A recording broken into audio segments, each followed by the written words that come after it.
Oke. Nah, nomor 3 tuh yang ini ya. Tadi siapa yang tanya ya?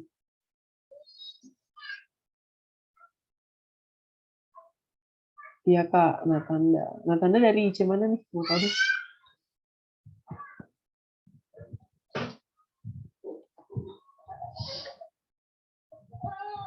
Nggak bisa on mic ya? IC Jambi, wah. IC Jambi, oke. Nomor 3 ini tentang teleskop ya. Sebenarnya jadwal kita materi teleskop itu besok ya. Besok sesi kedua itu materi tentang teleskop. Jadi sebenarnya belum dikasih tahu. Nah di sini Kak kasih, kalau misalnya kamu penasaran gitu ya, Kak kasih clue deh, Kak kasih clue. Jadi di sini ada sebuah teleskop dengan diameter objektifnya 60, panjang fokusnya 11 meter, digunakan untuk mengamati planet. Jika diameter pupil mata pengamat 7 mili, maka perbandingan kecerangan sebuah planet yang dilihat dengan teleskop dan mata telanjang adalah ini menggunakan parameter teleskop light gathering power. Light gathering power atau LGP. Sebentar. Ini Kakak kasih clue aja ya untuk pembahasannya bisa. Kakak kasih clue pengerjaan. Ini bisa dianotate ya, bisa ya.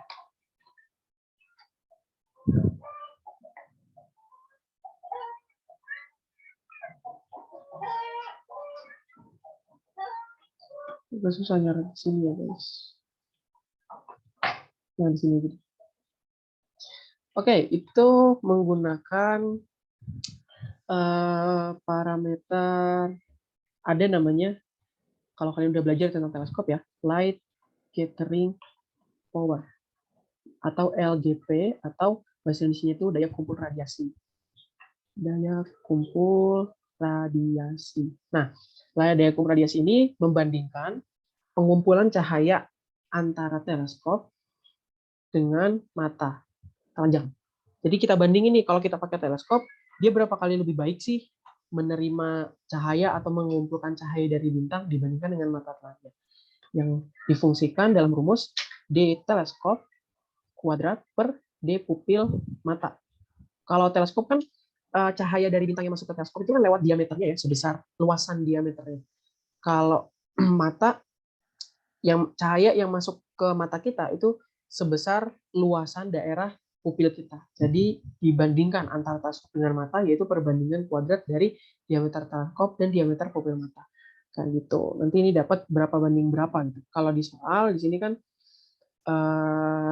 diameter objektifnya 60 cm, sedangkan mata pupil pengamatnya 7 mili. Nah ini satuannya harus sama ya, karena sama-sama diameter, jadi kita ubah dalam milimeter. Jadi diameter teleskopnya 60 mm kuadrat, jangan lupa, per diameter pupilnya 7 mm.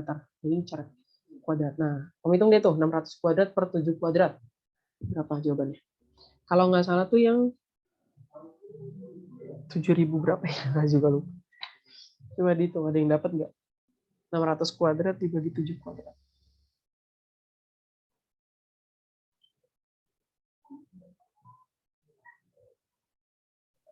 Yang E, Kak. Bagi 7 kuadrat. Ya, kayaknya 7.300 ya, yang 7.300 yang E ya jawabannya. Oke, jadi cara kayak gitu guys. Kalau misalnya belum ngerti nggak apa-apa, nanti kita bahas teleskop besok. Ya, jadi intinya kalau kalian pernah belajar teleskop, pakai parameter light gathering power. Itu ya untuk nomor 3. Oke, ada lagi yang mau ditanyakan?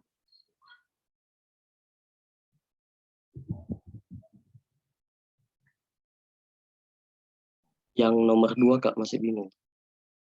Nomor 2. Ini ya, sebuah bintang radiusnya setengah radius matahari, namun suhunya 14 suhu matahari. Berapa perbandingan saya? Yang ini kan nomor 2.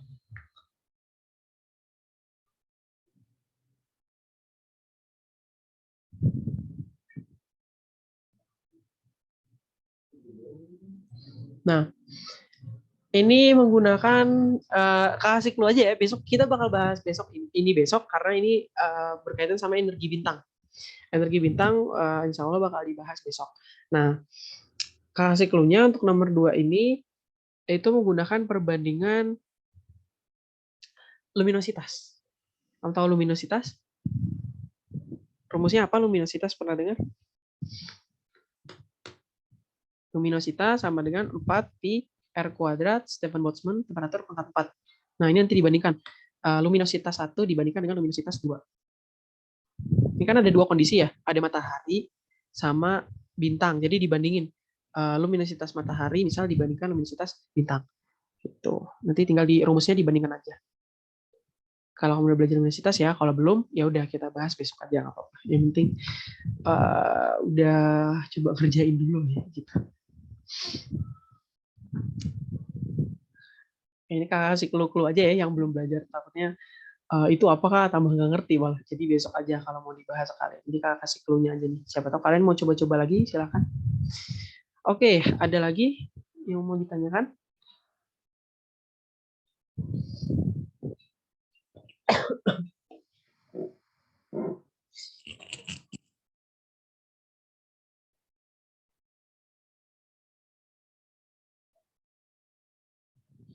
Tunggu, jangan-jangan suaranya tambah suara.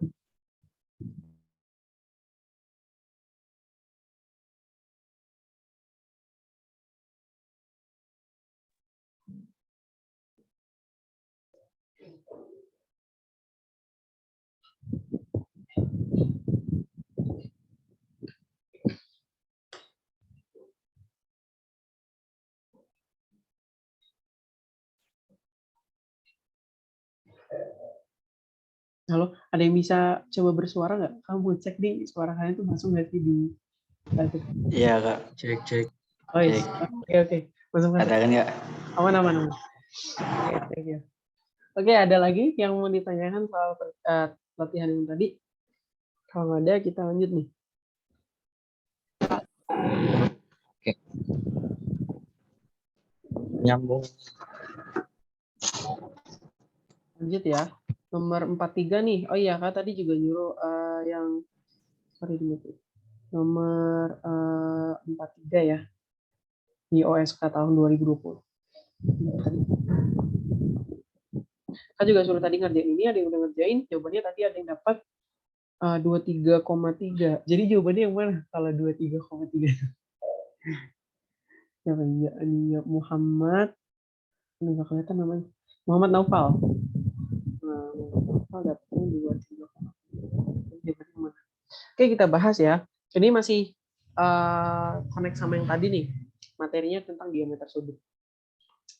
Jadi dibilang diameter sudut permukaan diameter asli ya, diameter permukaan Venus itu 12.000 km. Diameter awan planet Venus 12.240. Jadi ada dua diameter untuk planet Venus, yang satu hanya permukaan, yang satu dengan awan. Jadi gambarannya kayak gini. Ini ada Venus. Nah, ini diameter satu nih kalau dia sampai permukaan. Tapi kan mungkin yang dimaksud awan di sini adalah atmosfernya Venus. Jadi kalau diukur dari pusat kalau diameter tuh gini, enggak, ini kan jari-jari, ini diameter ya. Nah, ini diameter permukaan. Kalau diameter awannya mungkin dari sini ke sini. Gitu. Jadi ada D1, ada D2, di mana D2 itu lebih besar nilainya karena dia permukaan ditambah awan.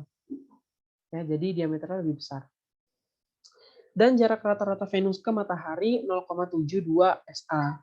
Maka diameter sudut maksimal Venus pada konfigurasi konjungsi inferior adalah berapa?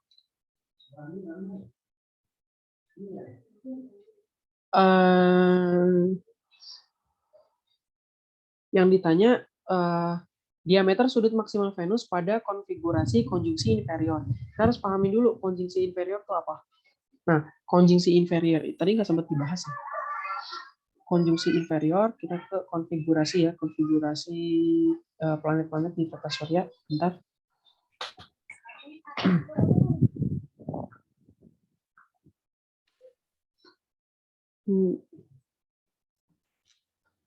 Sebentar.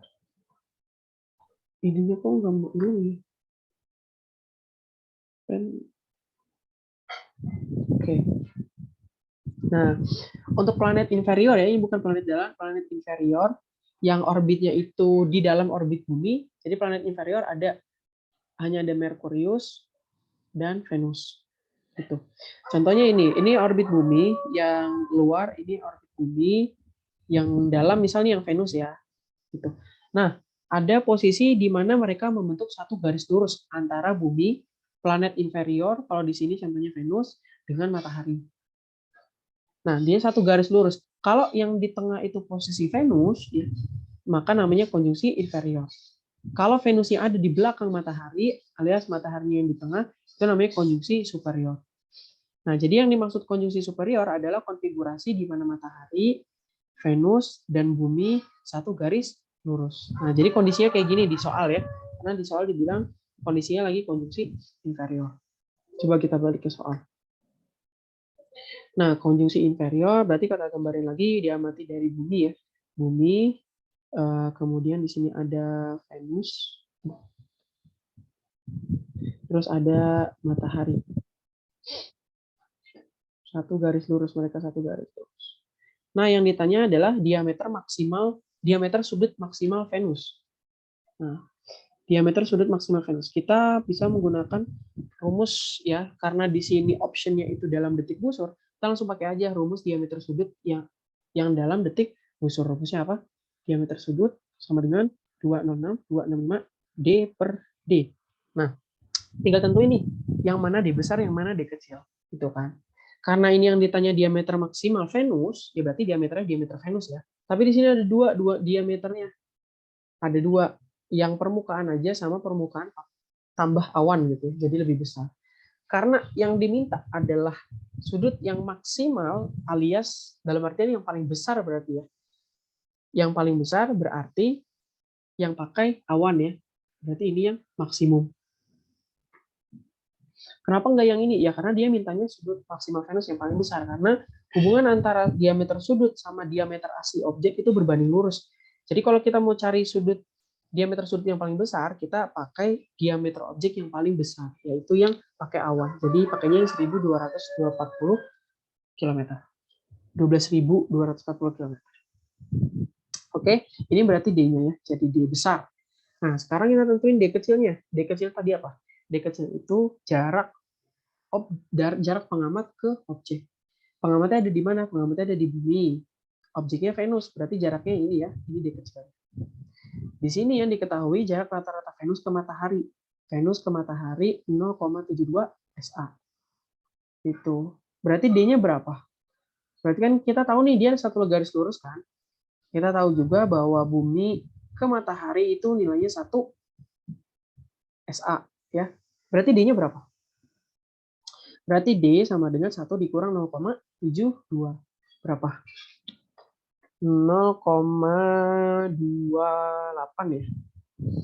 0,28. Gitu ya, 0,28 SA. Nah, jadi kalau kita udah dapat D besarnya, udah dapat D kecilnya, tinggal masuk di rumus.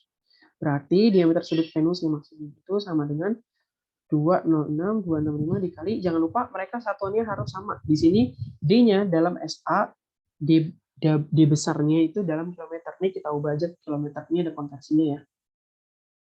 Jadi tinggal dikali 1,5 kali 10 pangkat 8 km. Jadi 1,2240 km dibagi 0,28 SA dikali 1,5 kali 10 pangkat 8 km. Nah, ini hasilnya berapa? Coba. Ada yang dapat lagi. 60, ada yang dapat 60. Coba dihitung bareng-bareng yang punya kalkulator. 206, 265 dikali 12, 240. 0,28 kali 1,5 kali 10 pangkat 8. Ya, 60 ya jawabannya. Tuh. Ada kan? Nah. Dapat Kak? Oke, dapat semua ya. Jawabannya 60 detik busur itu. Nah, udah bisa nih tadi yang jarak sudut udah bisa, sekarang yang diameter sudut bisa juga kan. Berarti nanti kalau di lomba kalau ketemu soal diameter sudut maupun jarak sudut, usahain betul ya. Karena lumayan. Ada yang mau ditanyakan dulu di sini, ada yang bingung untuk pembahasan soal ini?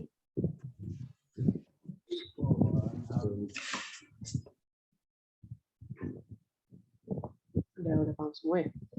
Pokoknya kalau astronomi itu kalau ada rumus, pahamin rumusnya ya, jangan asal masuk gitu, jangan oh ini ada jarak nih, oh ini ada diameter nih, masukin rumus.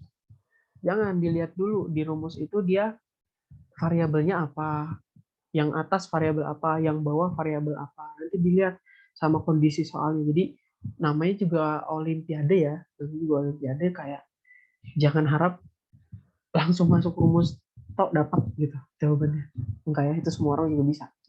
Jadi dipikirin kalau pasti ada yang di kotak-atik, tapi diperhatikan kayak ini contohnya.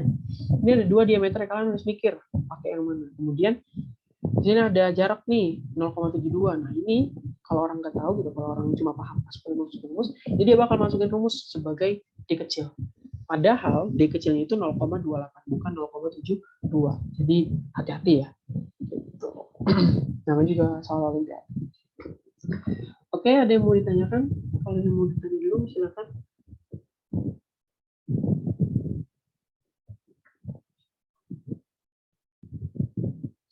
Satu menit. Sambil kalau misalnya ada yang mau nyatet ya, silakan.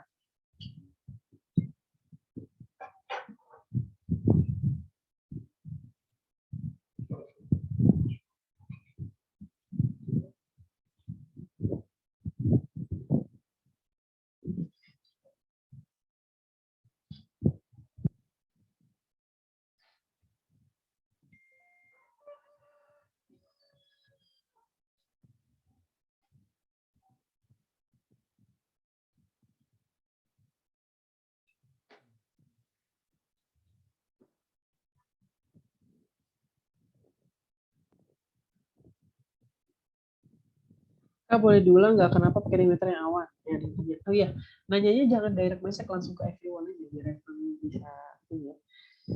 Ada lagi yang ingin tanya, Kak, berarti kata permukaan dan awan itu sebagai pengecoh aja? Enggak, dia iya sebagai pengecoh sebenarnya. Cuma gini, Kak ulang ya, kenapa kita pilihnya yang pakai awan? Jadi di sini diketahui 2 data diameter Venus. Gitu. Yang pertama, diameter Venus permukaan aja. Jadi ini planet Venus nih. Nah, diameter permukaan kan dari sini ke sini. Ini kita sebut D1 ya.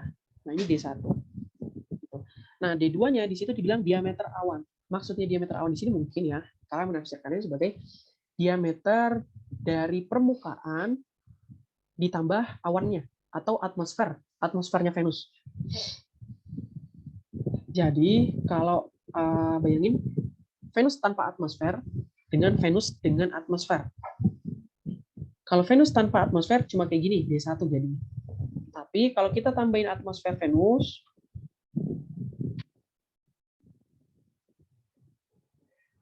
maka diameternya berarti melebar kan? Dari sini ke sini sekarang D2 melebar kan?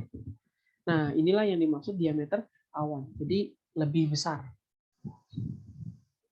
Nah, jadi yang D1 itu nilainya 12.100. Kalau yang pakai awan nambah 100 kilo, jadi 12.200 kilo. Nah, kita pakai yang mana? Yang permukaan aja atau yang pakai awan? Dilihat di sini pertanyaannya, maka diameter sudut maksimal. Berarti kalau diameter sudut maksimal, ya, lihat hubungan antara diameter sudut, ini rumusnya. Hubungan antara diameter sudut dengan diameter asli itu berbanding lurus. Artinya, semakin besar diameter objek, semakin besar juga diameter sudut. Nah, karena dia yang ditanya diameter sudut yang maksimal, berarti kita pakainya diameter asli yang besar, which is yang pakai awan, yang D2. Jadi bayangin Venus tanpa awan dengan, atau Venus dengan tanpa atmosfer dengan Venus pakai atmosfer, kan gedean pakai atmosfernya dia ya kelihatannya. Jadi yang maksimum itu yang itu. Gimana yang bertanya tadi? 5 sama enggak kelihatan namanya.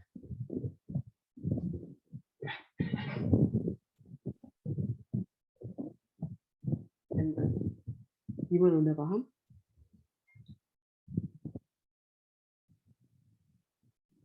Oke, udah ya. Oke. Jadi ini pembahasan untuk yang nomor 4. 3 ya. Oke, kita sekarang lanjut ke materi berikutnya dulu ya. Nanti kalau ada yang mau ditanya. Materi berikutnya itu adalah MBL. MBL. Mekanika benda langit. Ini kok sebentar ya, subscribe.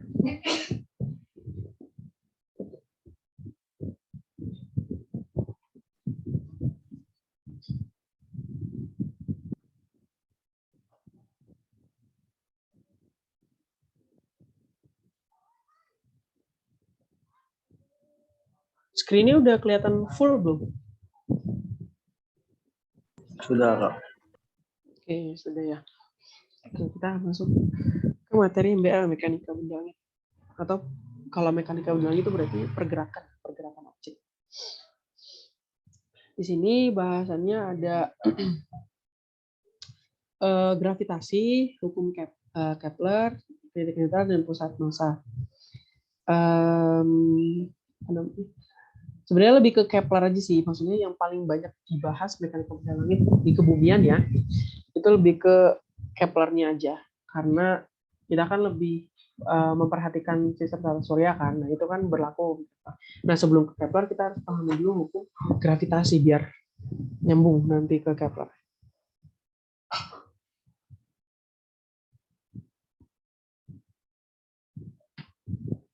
Oke, kita ke gravitasi. Kalian di kelas ada yang udah dapat kelas 11 ya ada. Kalian kalau yang kelas 11 harus nggak tahu sih kalau kurikulum sekarang ya.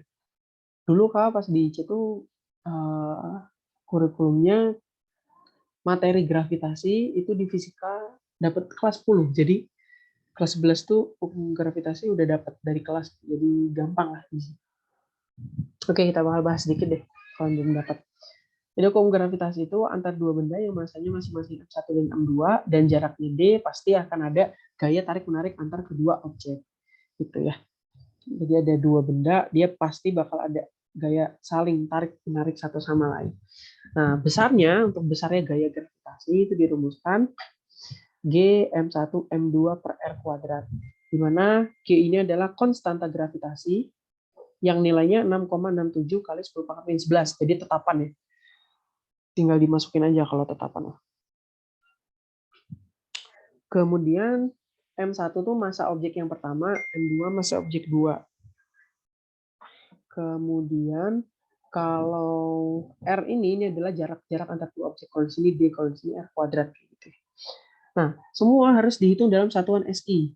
Kenapa? Karena di sini ada konstanta. Kalau ada konstanta itu biasanya dia dimensinya dalam satuan SI semua ya. Tahu dimensi ya? Satuannya dalam internasional semua, jadi semua ini masuknya dalam satuan internasional. Nanti satuan dari gaya Newton, satuan gaya. Oke. Nah, dari hukum Newton 2 kalau dihubungkan sama hukum gravitasi, hukum Newton 2 yang berbunyi F sama dengan M dikali A. A ini kan percepatan benda. Nah, A-nya bisa diganti dengan percepatan gravitasi. Itu maka F sama dengan F gitu ya. F sama dengan F, di mana F di sini F dari hukum Newton 2 dengan hukum gravitasi. Jadi F gravitasi sama dengan M dikali G. F gravitasi tadi G MM per R kuadrat, nanti M-nya 1 dicoret ya. Jadi ujungnya penurunannya ya intinya G sama dengan GM per R kuadrat. Di mana G ini percepatan gravitasi. Yang satuannya itu adalah meter per second kuadrat. Beda ya. Kalau yang F ini gaya. Gaya gravitasi. Satuannya Newton. Kalau percepatan meter per second kuadrat. Beda rumusnya. Kalau yang G kecil ini yang percepatan dia konstanta gravitasi dikali M. M ini adalah massa besar. Massa yang paling besar atau massa yang dominan gitu yang mempengaruhi dia. Jadi kalau ada dua objek yang besar dan yang kecil maka kecenderungannya kan yang kecil ketarik sama yang besar kan. Nah maka M yang ada di rumus ini adalah massa yang besarnya, massa objek yang lebih besar. Kayak bumi kan, kayak kita nih sama bumi kan jauh massanya. Nah kenapa bisa kecepatan gravitasi kita ini terhitung massa yang di sini ini adalah massa bumi, massa yang lebih besar pokoknya. R-nya jarak kayak tadi. Contohnya nih kayak percepatan gravitasi di bumi kurang lebih 9,8 meter per second kuadrat. Ya.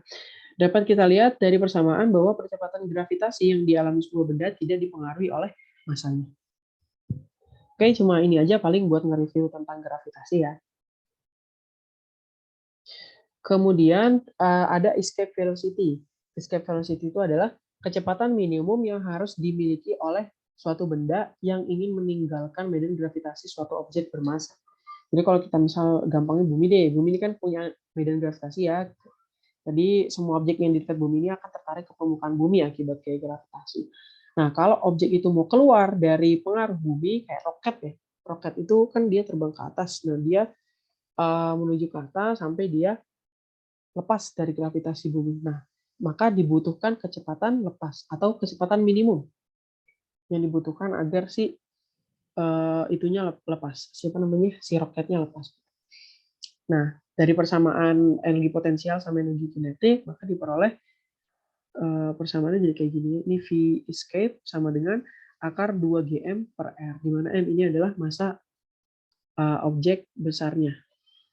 Kalau bumi berarti di sini masukin massa buminya, jadi tidak berpengaruh juga sama massa yang lebih kecil. Ini radius bumi. Misal ya kalau untuk bumi. Kalau untuk bumi itu kalau nggak salah V escape-nya sekitar 11 km per second.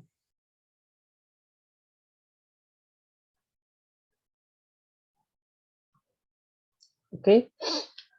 Nah, kemudian ada hukum kuadrat kebalikan. Nah, untuk menentukan besarnya gravitasi di suatu tempat dapat digunakan hukum kuadrat kebalikan. Jadi misal kita mau membandingkan gaya gravitasi di suatu tempat yang berbeda radius nih. Gitu. Jadi misal nih di bumi ya, di bumi percepatan gravitasi di permukaan sama percepatan gravitasi di ketinggian sekian. Ketinggian ini H. Nah, jadi ini ada titik ini G1 deh, di sini G2. Mereka kan radiusnya berbeda ya. Karena radiusnya berbeda, maka percepatan gravitasi yang dialami oleh objek di titik 1 sama titik 2 juga beda. Nah, kita bisa nyari tahu hubungannya kayak gimana. Nah, itu dicerminkan kayak gini.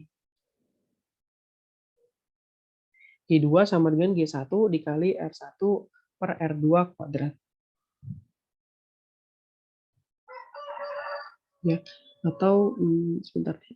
Benar, ini benar atau enggak ya?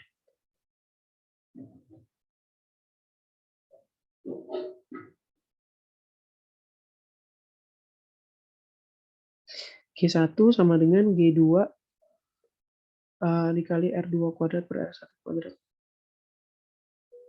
R2, iya betul. Oke, betul ya, jadi hubungannya kayak gini. Kalau kita mau tahu ini berarti G1 posisinya di sini berarti R1-nya, R2-nya berarti yang ini. Jadi kita bisa tahu G1 sama perbandingan antara percepatan gravitasi di titik 1 dengan titik 2 yang beda ketinggian, beda radius. Oke, sampai sini ada yang mau ditanyakan dulu tentang gravitasi?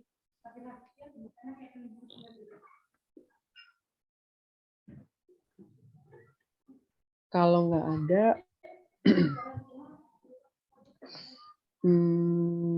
kita lanjut ya.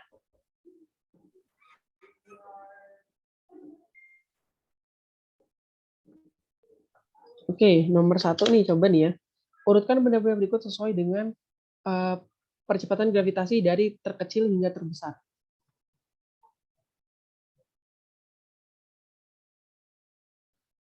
Oh, ada yang nanya nih, antara R1 dengan R2 kebalik beda hasil. Beda hasil ya, jadi harus sesuai rumus. Coba nih urutkan benda-benda berikut sesuai dengan percepatan gravitasinya dari percepatan gravitasi paling kecil hingga paling besar. Ini kasih angka 1, 2, 3, 4. Coba diurutkan dari yang paling kecil sampai yang paling besar.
Gimana kira-kira yang paling kecil yang angka berapa?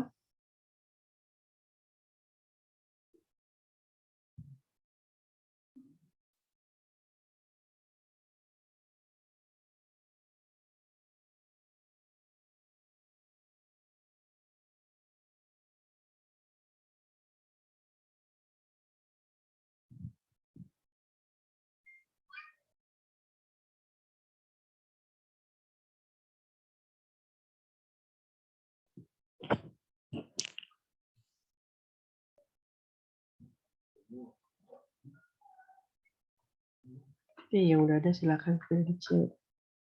3.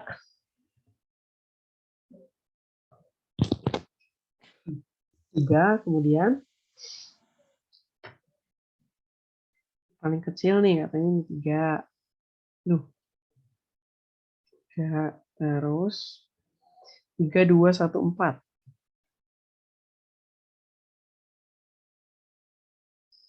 3, 2, 1, 4. Oke. Dari yang kecil ke yang besar, percepatan gravitasinya. Ada lagi yang punya option lain, jawaban lain? Atau setuju?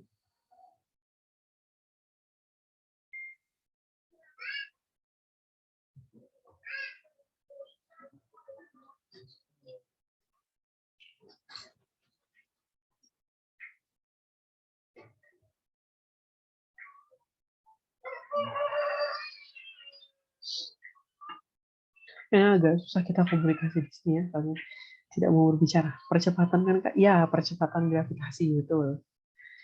3, 2, 1, 4. Oke, semua pada menjawab. 3, 2, 1, 4. Oh ya, ini 10 pangkat 19. 10 pangkat 19. Bentar lagi.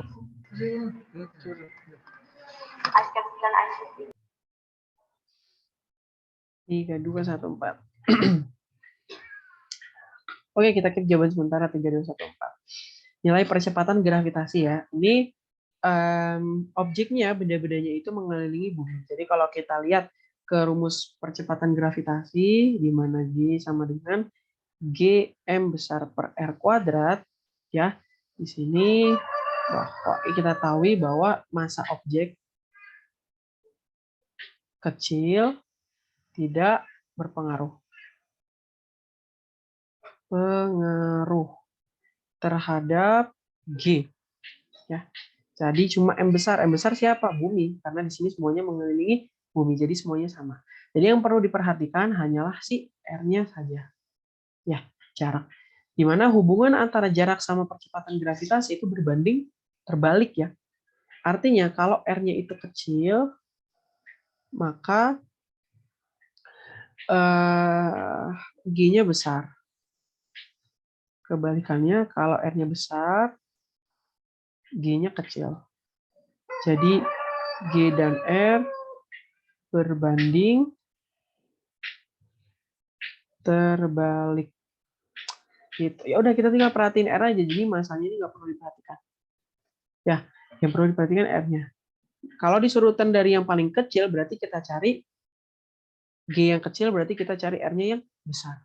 R yang paling besar di sini mana? 3. Tuh. Kemudian ini 4 dulu ya. 4. Kemudian 1 dan 2 ini sama. Jadi 3, 4, 1 dan 2. Kayak gitu. Ya. Ya, gimana? Benar kan?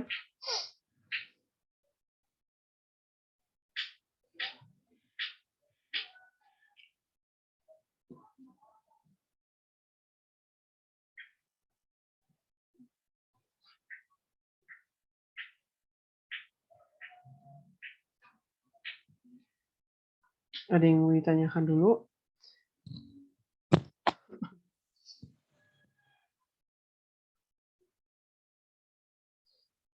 Masanya dikemanain? Masanya nggak pakai masa gitu. Bukan masanya dikemanain, tapi emang rumusnya tidak ada masa objek. Ya, masa di sini tuh masa bumi. Karena semuanya mengelilingi bumi, otomatis masanya masa bumi sama semua, nggak berubah.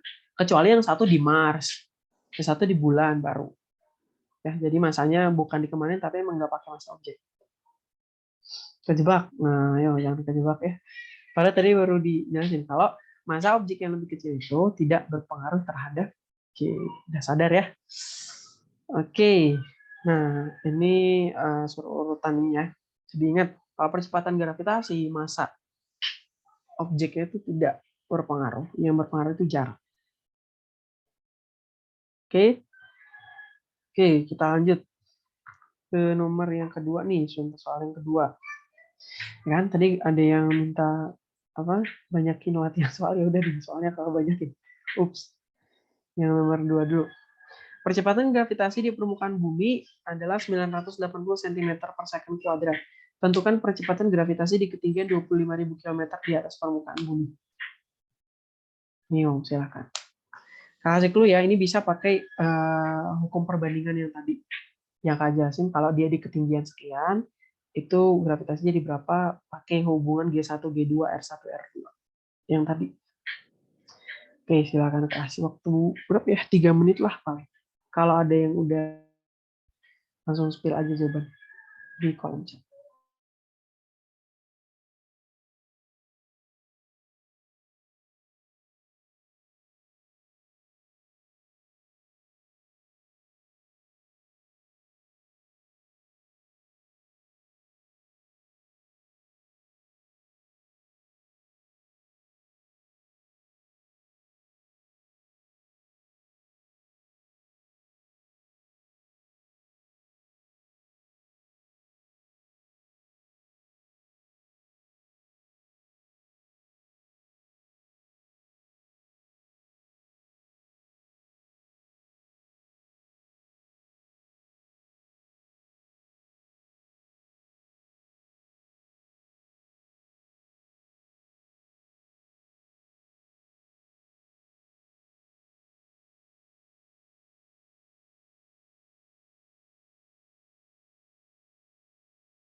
Oke, ada yang udah nyoba nih. 1,5 pangkat 10. Wah, satuannya apa tuh? Meter per second kuadrat atau sentimeter per second kuadrat? Ini tanya percepatan gravitasi ya di ketinggian 25.000 km. Meter per second. Meter per second itu kecepatan. Kecepatan itu meter per second kuadrat. Oke, kita bahas deh. Jadi ini kan kondisinya sama yang kayak gambaran tadi ya. Yang satu itu di permukaan, ini G1. Kemudian yang satu di ketinggian berapa tuh? 25.000 km. G2. Nah, hubungannya gimana? Ya kan tadi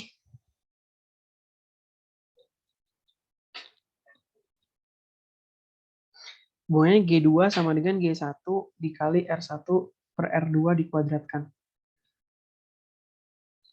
Jadi, G2 sama dengan G1 dikali R1 per R2 dikuadratkan. Nah, ditentuin dulu yang mana G1, yang mana G2. Tadi kan kalau dari gambar sini, G1 itu yang di surface ya, atau permukaan. Yang G2-nya yang di ketinggian. Nah, jadi kita cari G2 kan. G1-nya berapa? G1 di permukaan. G1 di permukaan bumi 980 cm per second kuadrat. R-nya. Wah, R-nya nggak dikasih tahu. Nggak ada yang nanya nih, R bumi berapa. Kasih tahu deh. Jari-jari bumi 673 ya. Yang hafal jari-jari bumi, kalau aja hafal. 6371, kadang ada juga 6370. Oke, 6371 km ya. Oke, sekarang R buminya 6371. Gitu kan, berarti R1-nya itu 6371 km. R2-nya 6371 km. 6371 ditambah 25.000 km. Jangan lupa dikuadratkan. Nah, ini hasilnya berapa? Nanti jawabannya dalam cm per second kuadrat. Karena di sini cm. Coba dihitung dapatnya berapa. Atau ada yang mau ditanyakan, silahkan kalau ada yang bingung dari penjelasan ini.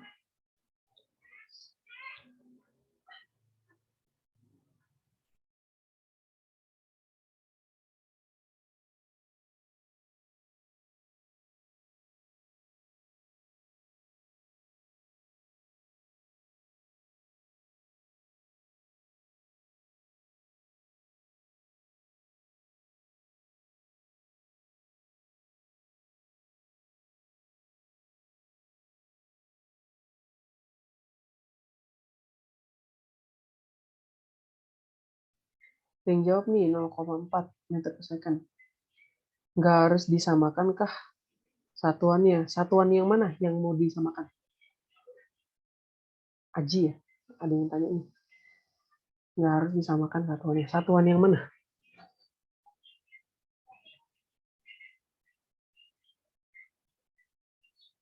(199 cm per second kuadrat). Cuma Kak juga gitu nih, karena beda-beda gini. 980 dikali. Jangan lupa dikuadratin ya, R-nya. 6371. Waduh. Ada yang 40 meter per second kuadrat. 6371 ditambah 25.000 km. Dikuadratkan. 40 ya jawabannya, betul. Oh iya, lupa kuadrat. Oke, jangan lupa dikuadratin, jawabannya 40.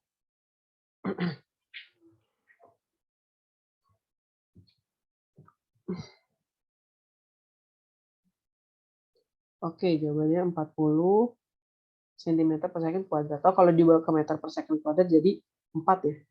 4 meter per second kuadrat. Itu. Jadi kalau di permukaan itu kan 9,8. Nah, kalau di ketinggian 25.000 km itu cuma 4 meter per second kuadrat. Artinya make sense ya, kalau dia lebih jauh, maka percepatan gravitasinya akan lebih kecil. Oke. Nah, jangan lupa dikuadratin. Sampai sini ada yang mau ditanyakan dulu?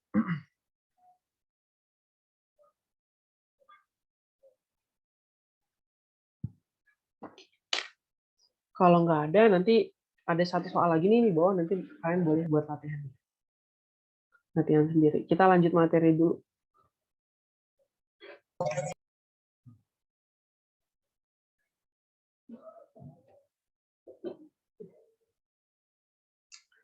Kita masuk ke hukum 1, Kepler.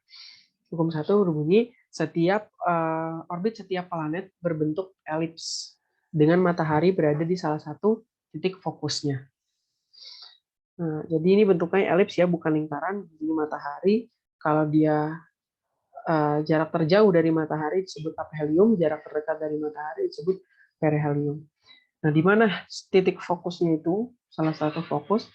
Jadi kalau lingkaran itu kan kita cuma tahu di jari-jari ya, jari-jari. Jadi jari-jari di setiap tempat pun sama. Dan diameter, ya diameter di setiap tempat pun yang melewati titik lingkaran pasti sama. Jadi cuma ada parameter jari-jari dan diameter. Nah, kalau di elips itu ada banyak.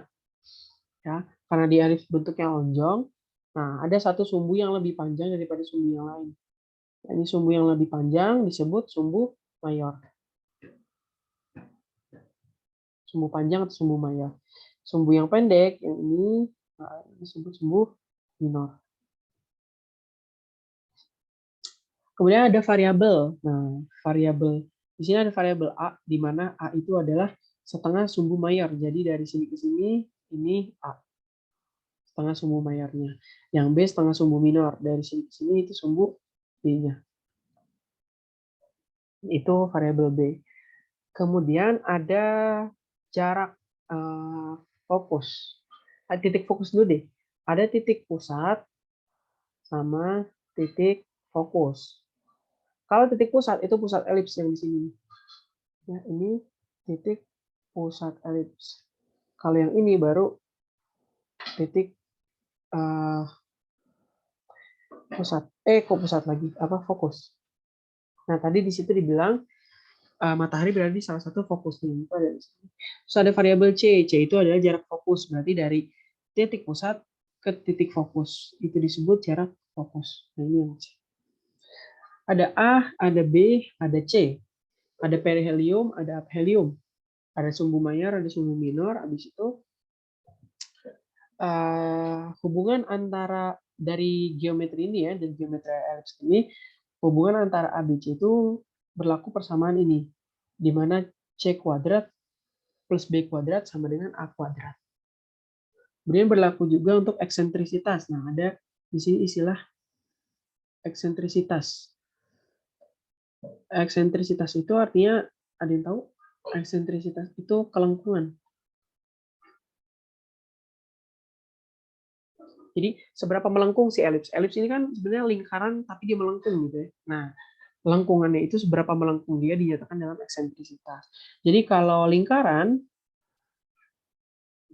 itu eksentrisitasnya 0 alias tidak melengkung. Kalau lingkaran sempurna ya. Nah, kalau si elips ini karena dia melengkung, nilai eksentrisitasnya itu antara 0 dan 1 untuk elips.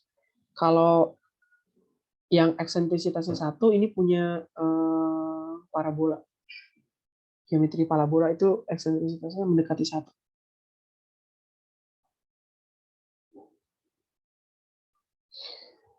Nah, jadi eksentrisitas di elips itu antara 0 sampai 1. Semakin dia tinggi nilai E-nya, maka dia akan semakin melengkung. Kemudian ada jarak perihelium. Jarak perihelium itu, ini udah rame banget ya, dihapus. Itu ganti warna. Nah, jarak perihelium itu kan berarti dari sini ke sini, ini jarak perihelium. Itu sama aja seperti A dikurang C. Kemudian ada jarak aphelium. Kalau jarak aphelium dari sini ke sini, ini sama aja A ditambah C. Jadi kalau perihelium A dikurang C, aphelium A ditambah C. Kalau C-nya ini dirubah ya, C-nya ini dirubah, dimasukkan rumus yang ini, maka bisa berubah jadi A dalam kurung 1 min E, A dalam kurung 1 plus E. Ini untuk perihelium, ini untuk aphelium. Kalau disubstitusikan rumusnya. Oke, sampai sini ada yang mau ditanyakan dulu tentang perelipsan?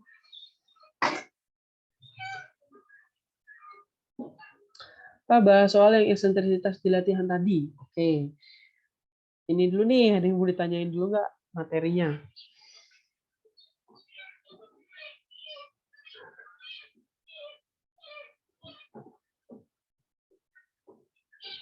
Kalau 1 menit deh. Ambil kalau ada yang mau mencatat.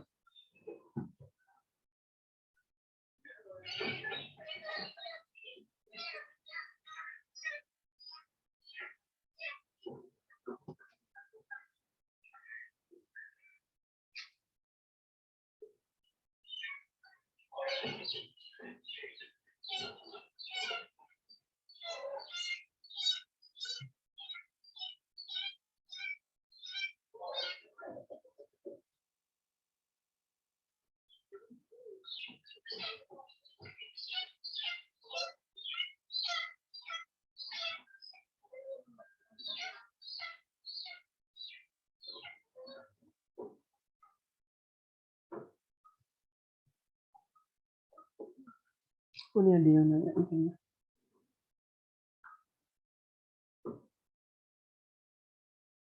Titik hitam di bagian A itu apa, Kak? Itu titik fokus. Jadi titik fokus itu bisa di kiri, bisa di kanan. Intinya titik fokus itu dia ada di antara titik pusat dengan ujung dari sumbu mayor. Jadi bisa di sebelah kiri, yang kamu tanyain itu titik hitam apa, yang sebelah kanan itu matahari.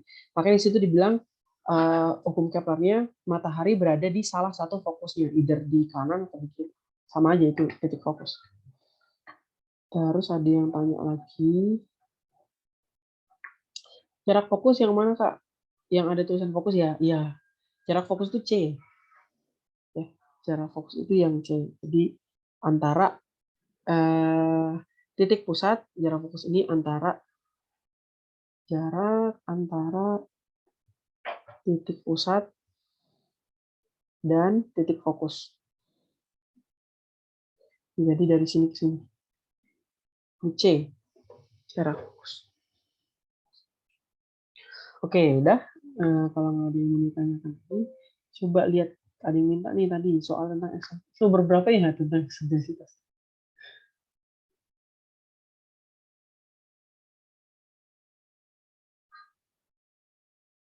Ini ya, nomor 4. Coba dibaca lagi. Ini sebenarnya intronya panjang, tapi kita langsung ke kalimat terakhir aja. Bepi Colombo direncanakan akan mulai mengorbit Merkurius pada tahun 2025 dengan perihermion 480 km dan aphermion 1.500 km. Maka eksentrisitas orbitnya adalah, yang ditanya eksentrisitas nih. Jadi perihelion itu berarti jarak orbit yang terdekat ya dengan Merkurius. Kalau aphermion berarti jarak orbit terjauh dari Merkurius, karena ini objeknya itu mengelilingi Merkurius. Ditanya eksentrisitas orbitnya. Ada yang menjawab tadi soal yang ini? Kita punya coret-coretan di mana ya?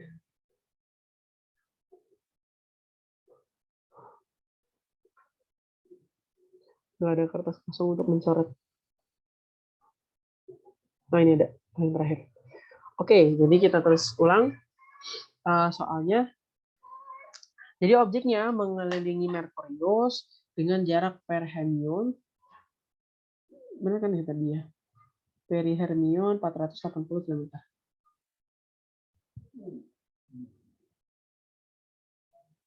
Kemudian aphermion 1.500 km.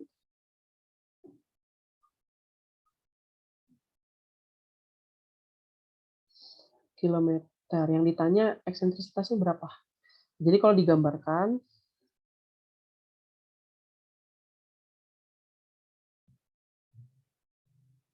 nah ini Merkurius nih, di sini nih Merkuriusnya. Nah di sini perihernionnya ya, di sini up-nya.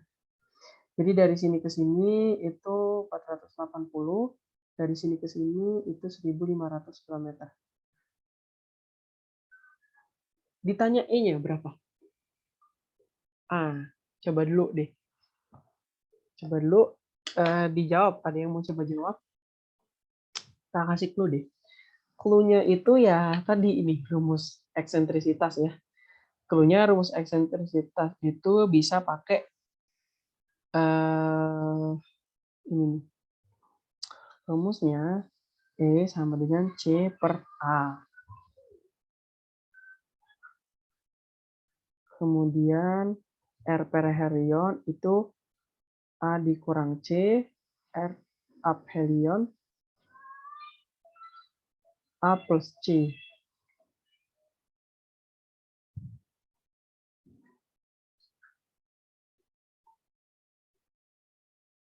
Nah, coba dikerjain dulu gimana. Perpaduan antara rumus ini aja kok.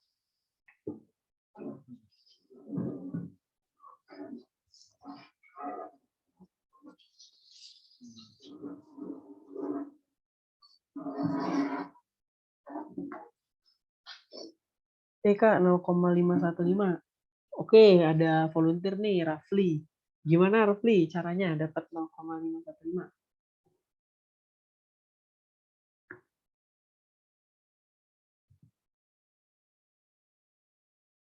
Ini opsinya 0,1, 0,2, 0,3, 0,5.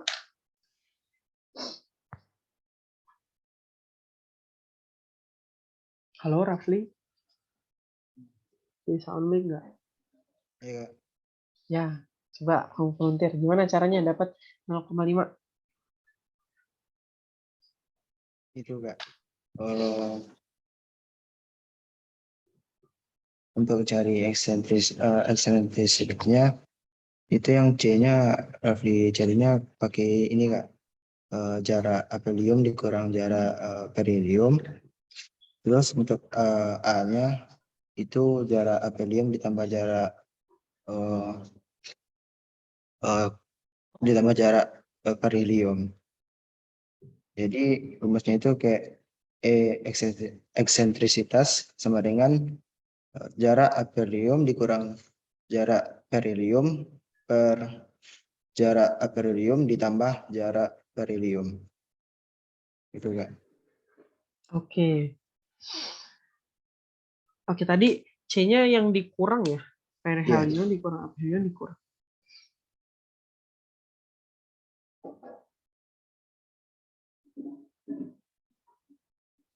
Kalau apheliumnya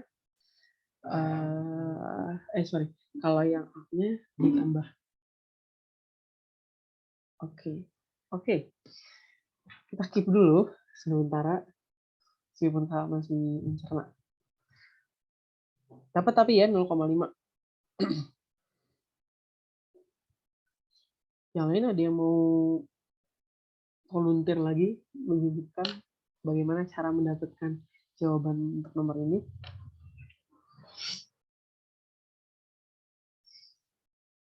Ayo, nanti dapat pahala. Hadiahnya pahala aja lagi bulan puasa. Berbagi ilmu.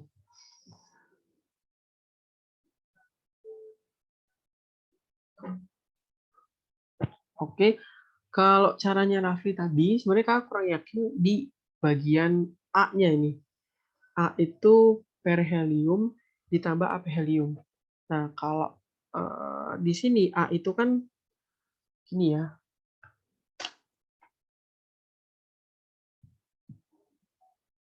A itu kan ini. Ya. Jadi kalau perihelium, aphelium ditambah perihelium itu sama dengan sumbu panjang. Gini jadi. R perihelium ditambah R aphelium sama dengan sumbu mayor. Ya enggak? Dari ujung ke ujung kan berarti ini perihelium, ini apheliumnya, ini periheliumnya.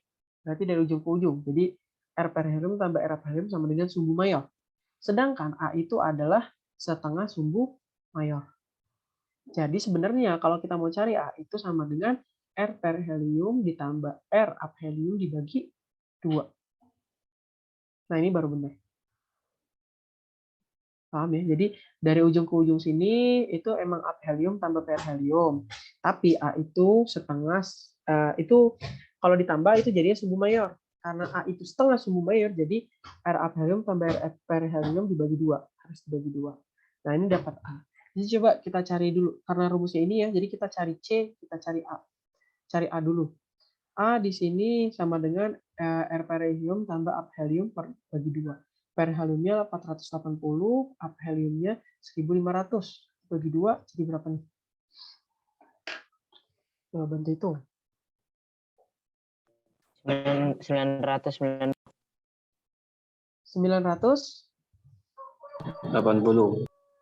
km ya. Nah, sekarang kita cari C. Cari C-nya dari mana? Karena kita udah dapat A, kita bisa masuk ke salah satu rumus ini. Yaudah, coba pakai R perihelium deh. R perihelium sama dengan A dikurang C. Kita mau cari C-nya, berarti C-nya pindah ruas sama dengan A, ini-nya pindah ya, dikurang R perihelium. Sama dengan A-nya 980, R periheliumnya 480. Jadi C-nya itu 500, betul? K itu 980-nya 990 bukan 9. Oh, 980 ya. Oke, kalian nggak gitu nih, kalian jangan ikut aja dari kalian. Oke, berarti 990. Nah, berarti hasilnya 510 ya C-nya. 510. Oke, kalau C-nya udah ada, A-nya udah ada, kita tinggal masuk ke rumus E. E sama dengan C per A. Berarti sama dengan 510 km. Ini satuannya harus sama ya. A-nya itu 990 km. Nanti dicoret, ini hasil jadinya pasti 0,5. Dah, kayak gitu. Oh iya, 990. Oke, thank you. Ya, ini untuk pembahasan yang nomor 4 tadi. Ini kalau nggak salah soal OSK tahun 2019 juga kalau nggak salah. Ya, jadi setipe lah.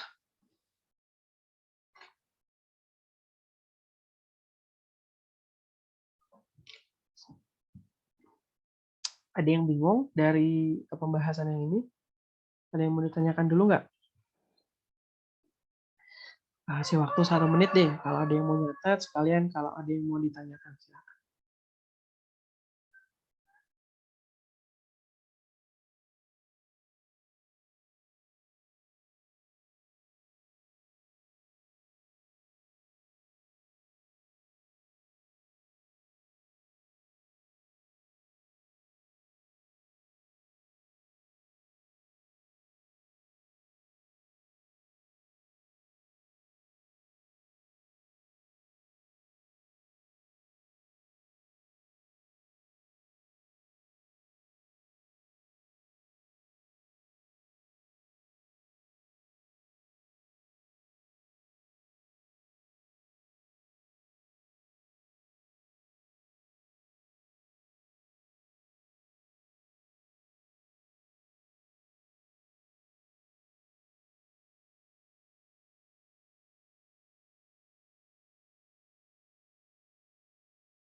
Oke, udah ya. Berarti nggak ada yang ditanyain. Insya Allah udah ngerti semua.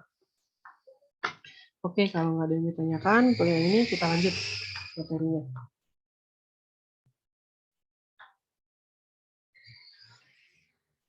Jadi untuk, aduh sebentar. Untuk si hukum 1 ini, paling nggak kalian paham ya parameter elips.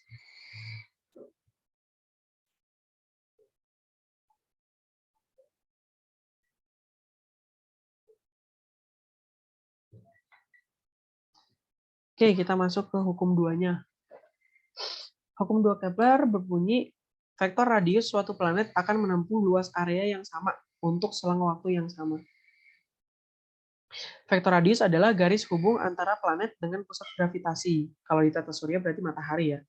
Nah, gambaran untuk hukum Kepler 2 ini, misal, ini ada matahari di sini ya, titik fokusnya. Ini ada planet nih. Planet di titik 1, di titik 2, di titik 3, dan titik 4. Kalau semisal luas area yang disapu atau vektor radius, ini ya artinya nih. Luas area yang disapu dari P1 ke P2 sama dengan P3 ke P4. Sama gitu ya luasnya, luas 1, luas 2, A1, A2. Maka jarak yang ditempuh dari P1 ke P2 itu sama seperti jarak yang dibutuhkan dari P3 ke P4. Ya, artinya gini. P1 ke P2 lihat nih. Ini kan jaraknya besar ya. Jaraknya lebih besar daripada jarak P3 ke P4. Tapi waktu yang dibutuhkan untuk menempuh dari P1 ke P2 itu sama dengan P3 ke P4. Waktunya sama. Kalau yang satu jaraknya lebih besar, misal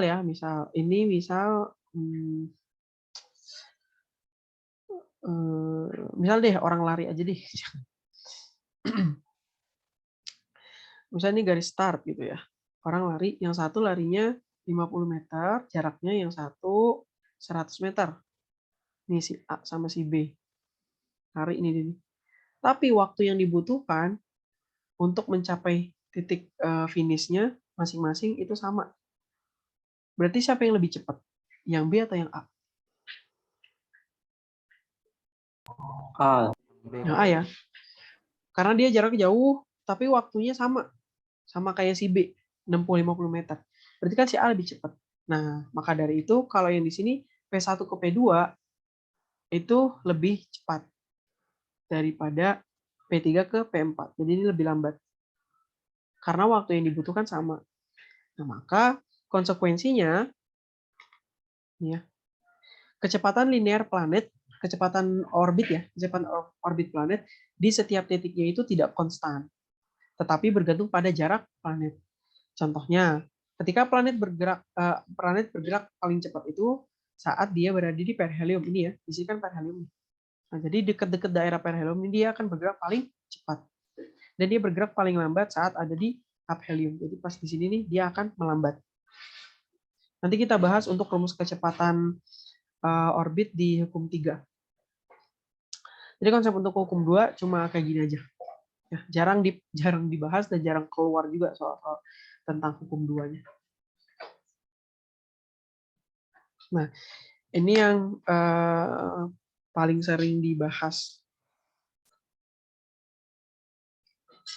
Yang paling sering dibahas. Hukum Kepler ketiga. Pangkat 3 sumbu semi mayor. Sumbu semi mayor itu artinya setengah sumbu panjang ya, atau setengah sumbu mayor atau A. Pangkat 3A sebanding dengan kuadrat dari periode revolusi planet tersebut. Periode itu T. Jadi A pangkat 3 sebanding dengan T kuadrat. Kepler menemukan hubungan di atas. Atau apabila sumbu semi mayor dinyatakan dengan A dan periode dinyatakan dengan T, maka persamaannya ditulis A pangkat 3 per T pangkat 2 itu adalah konstanta atau konstan. Nah, jadi kita bisa membandingkan. Kita bisa membandingkan antara A1 A pangkat 3 per T pangkat 2 dengan objek 1 dengan objek yang lain. Misal ini objek 1 ya. Ini objek lain, objek 2, objek 3, objek 3 dan seterusnya. Karena dia konstan. A pangkat 3 dengan T pangkat 2. Itu. Nah, kalau misal kita masukin nih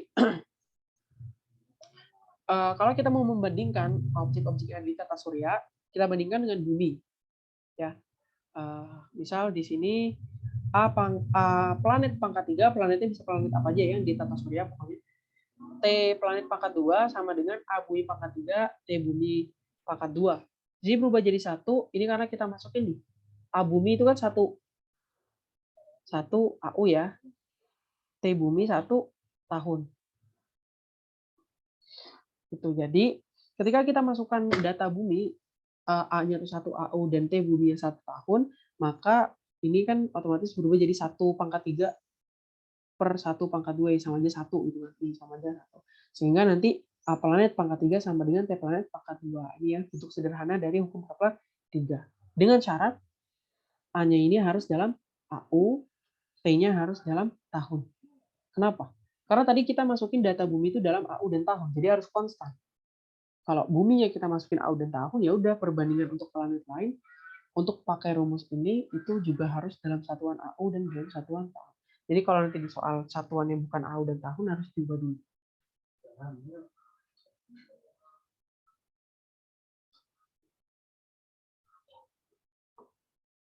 Oke. Nah, jadi ini bentuk sederhana hukum Kepler 3.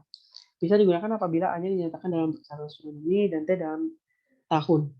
Dan pusat gravitasinya adalah benda bermassa sama dengan matahari atau matahari. Jadi gini, untuk menggunakan rumus perbandingan yang ini, itu harus ada satu syaratnya. Pusatnya harus sama. Pusat siapa? Ya pusat objeknya, pusat objek bergerak. Kalau misal kita membandingkan di sini nih, kita bandingkan bumi dengan Mars. Bisa. Kenapa? Karena bumi pusat orbitnya itu kan matahari. Mars pusat orbitnya juga matahari. Pokoknya planet-planet tata surya. Tapi kalau kita bandingin Mars sama bumi, sama bulan gitu, boleh nggak? Nggak boleh. Kenapa? Karena Mars ini pusat orbitnya matahari, bulan pusat orbitnya bumi. Jadi nggak sama. Kalau nggak sama itu nggak boleh dibandingin. Makanya tadi rumus yang ini terbatas sebenarnya. Hanya boleh digunakan pada sistem tata surya aja. Kalau objeknya sudah di luar tata surya, itu udah nggak bisa dipakai. Kemudian satuannya harus dalam satuan AU dan dalam satuan tahun untuk T. Jadi terbatas banget. Kayak gitu ya. Jadi jangan semua data tuh masuk, oh pakai tabel 3, pangkat 3, T pangkat 2, pangkat 3, pangkat 2 masuk. Enggak ya, ini untuk sistem tata surya aja. Dan perhatiin satuan. Terus gimana untuk yang di luar tata surya gitu? Atau misal si bulan deh, gimana nih? Dia kan pusatnya bumi. Berarti nggak bisa pakai rumus ini kan? Nah, itu dijabarin lagi. Setelah Newton merumuskan hukum gravitasi dan gerak melingkar sentripetal, maka Newton dapat menentukan nilai konstanta dari hukum tiganya Kepler. Yang ini ya. Aduh. Ininya bisa ditentukan konstantanya. Kalau udah belajar gerak melingkar di fisika, harusnya udah ya, gaya gerak melingkar. Gaya gerak melingkar itu rumusnya sigma F sama dengan mv kuadrat per R gitu. Ini gaya melingkar. Oh iya, kalau gerak melingkar nanti kan dia ada objeknya melingkar. Nah, ada gaya yang menuju ke pusat lingkaran. Nah, itu gaya sentripetal. Gaya sentripetal itu rumusnya ini. Kayak gitu kan. Nah, jadi kalau kita samakan gaya, misal ini bumi ya, bumi mengitari matahari, maka ada gaya sentripetal. Nah, gaya sentripetalnya ini akan senilai dengan gaya gravitasi. Apa ya? Karena gaya gravitasinya kan dari bumi mengarah ke matahari kan, ketarik sama matahari. Sehingga dibuatlah persamaan sederhananya, jadi gaya sentripetal sama dengan gaya gravitasi. Nanti dimasukin gaya sentripetal itu mv kuadrat per R, di mana V-nya ini adalah kecepatan orbit bumi mengelilingi matahari. Dan gaya gravitasinya ya masukin aja GMM per R. M di sini M masa matahari ya. Masanya matahari, yang ini masanya bumi. Atau planet lah. Planet. Nanti diturunkan, nah didapat nih persamaan kecepatan orbit. Tadi ya, hukum kedua itu menunjukkan bahwa kecepatan orbit planet itu dia tidak sama di setiap titik, tidak konstan. Jadi ketika R-nya berbeda, maka dia akan beda juga kecepatan orbitnya, tergantung pada R. Nah, kemudian untuk hukum gerak melingkar, V itu sama dengan omega dikali R. Jadi dimasukin lagi V-nya ke sini, dimasukin dan diturunin ya, terus diturunkan sehingga diperolehlah ini rumusnya. Nah, jadi ini adalah konstanta yang dimaksud.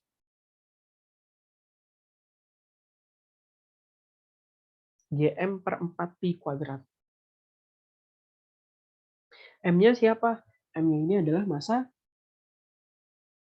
pusat. Kalau di sini kan matahari ya, pusatnya matahari ya, maka yang masuk ke sini datanya itu adalah massa matahari. Sedangkan si G4P-nya ini ya tetap gitu, G4 sama Pi nggak bakal berubah sepanjang masa. Jadi yang berubah itu hanya pusat massa. Kayak tadi kan rumus yang A pangkat 3 sama dengan T kuadrat ini kan hanya di tata surya karena masanya itu satu, yaitu matahari. Terus kalau bulan gimana? Kita mau ngitung bulan. Nah, kita bisa pakai rumus yang ini. Dengan memasukkan M di sini, yaitu M bumi. Kenapa bumi? Karena bulan mengelilingi bumi. Jadi massa di sini bukan massa matahari, tapi massa bumi. Sehingga rumus yang universal adalah ini. Gitu ya. Jadi dua rumus ini sih sebenarnya.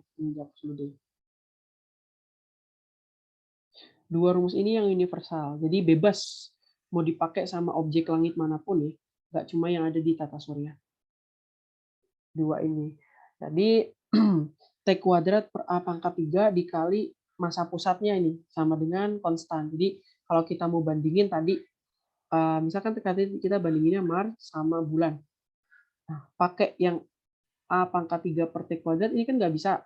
Kenapa? Karena beda masa pusat. Si Mars pusatnya itu matahari, si bulan pusatnya itu bumi, pusat orbitnya, mengelilinginya. Maka kalau kita pakai rumus universal, ini bisa. Jadinya gini, T kuadrat punyanya si Mars, per A pangkat 3 punyanya si Mars, dikali masa pusatnya Mars siapa? Yaitu masa matahari. Sama dengan T kuadrat punyanya si bulan, per A kuadrat punyanya A pangkat 3 punya bulan, kali masa pusatnya bulan siapa? Masa pusat di mana bulan mengelilingi orbit ya. Jadi pusat orbitnya itu adalah masa bumi. Nah ini baru boleh persamaannya. Jadi nggak boleh langsung kuadrat punyanya si Mars, T kuadrat T A pangkat 3 T kuadrat punya si Mars sama dengan A pangkat 3 punya bulan per T kuadrat punya bulan. Nggak boleh. Nah, jadi pakainya ini. Itu. Berarti ini untuk perbandingan. Kalau kita membandingkan satu objek dengan objek yang lain. Tapi untuk rumus umumnya tuh yang ini. Ini rumus umum. Tadi ya. Kalau misalnya kita mau tahu A-nya bulan atau T-nya bulan, nah kita tinggal masukin masa pusat orbitnya. Bulan mengelilingi siapa? Bumi. Ya udah di sini masukin bumi. Sama juga kayak matahari. Kita mau tahu A matahari atau T matahari. Matahari mengelilingi siapa? Nih tahu matahari mengelilingi siapa? Matahari itu juga bergerak mengelilingi pusat galaksi ya. Jadi M-nya ini masukin masa pusat galaksi. Gitu.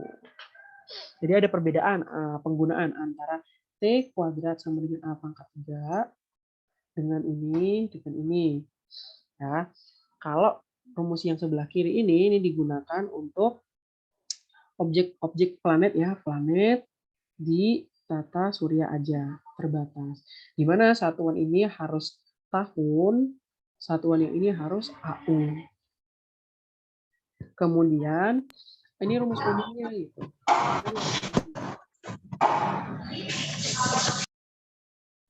Ini rumus umumnya, jadi ini bisa dipakai secara universal. Satuannya ini boleh dipakai buat siapa? Satuannya T-nya ini harus dalam second, A-nya harus dalam meter. Kenapa?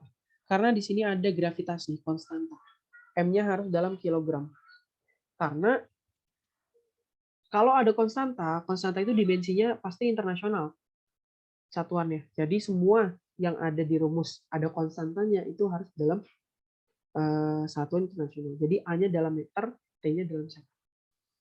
Nah, kalau rumus yang ini dipakai buat apa? Rumus yang ini dipakai untuk perbandingan. Tapi perbandingan yang universal. Jadi nggak cuma objek yang ada di tata surya aja, objek-objek lain yang pusatnya bukan matahari itu bisa pakai rumus ya. Ini perbandingan rumus ini. Oke. Nah, ini untuk chapter 3. Oke, Kakak kasih waktu 2 menit ya kalau mau mencatat. 2 menit atau 3 menit ya. Atau enggak 5 menit ya, Kak. Sorry, waktu 5 menit sekalian Kak ke belakang sebentar ya. Kita break dulu 5 menit. Nanti kita masuk lagi jam 14:03 atau 38.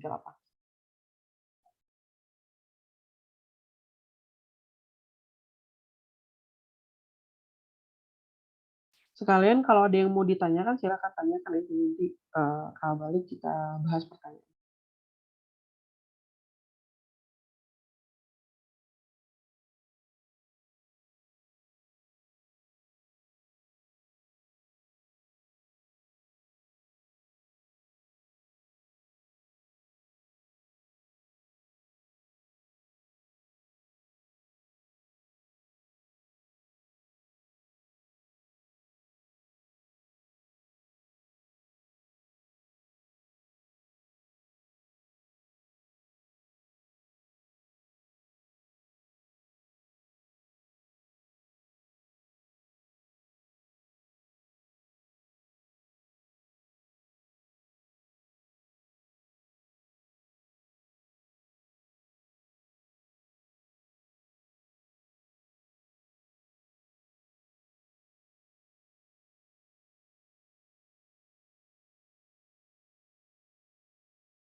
Oke, udah 5 menit ya.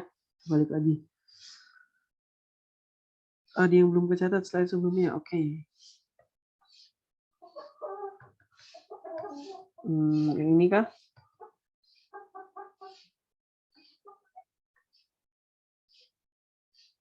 Tunggu yang mana ya sebentar. Yang ke satu tadi udah ya, nah yang satu juga udah hilang coretannya, jadi yang paling yang ini. Oke, ada yang mau ditanyakan lagi selain itu? Kelihatannya gampang ya, hukum Kepler 3. Nanti pas ngerjain soal, ya semoga pada bisa sih.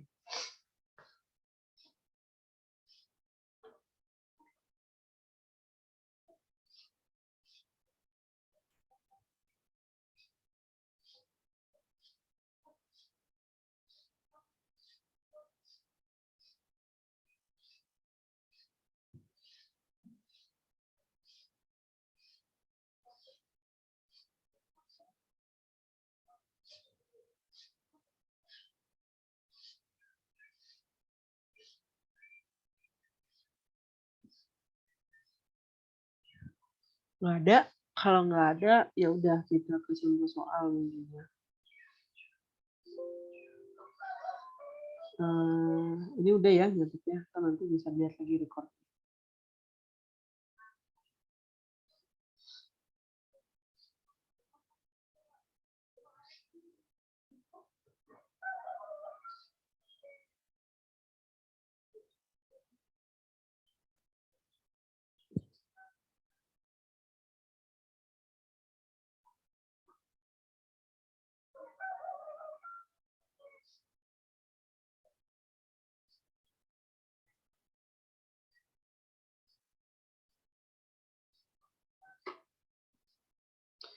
Coba nomor 33 yang bawah nih.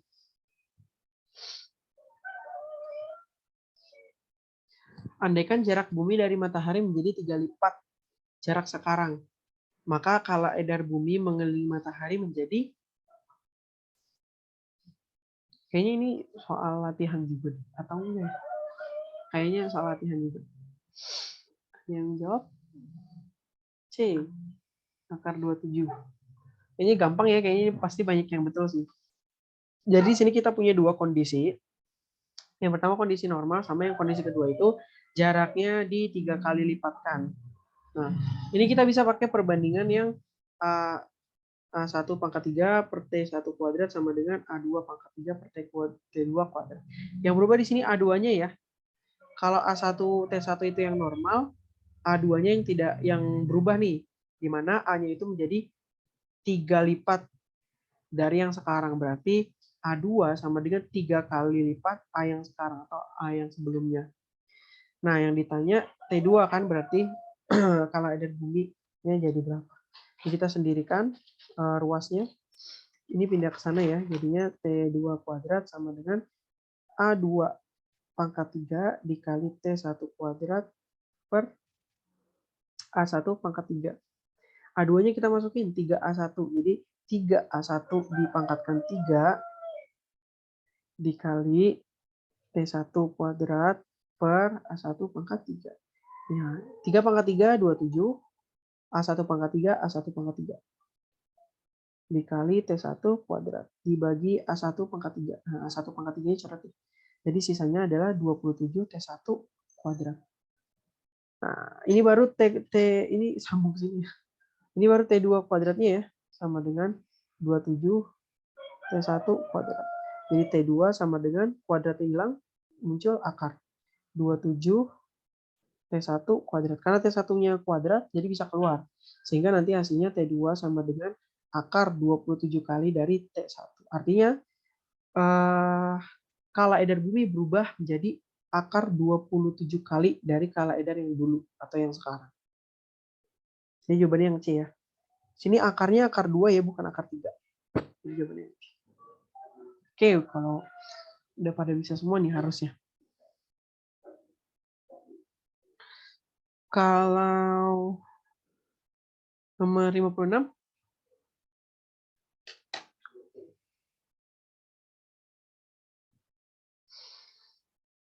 kayaknya ini ada juga deh di latihan tadi. Ada yang udah jawab nggak? Ini pakai V escape ya. Kecepatan minimum yang dimiliki planet tersebut agar lepas dari bintang induknya. Berarti yang ditanya adalah V escape. Tadi V escape rumusnya apa? Akar 2 GM per R. Nah, coba. Dapatnya berapa? Kalau ada yang udah dapat, boleh dibilang.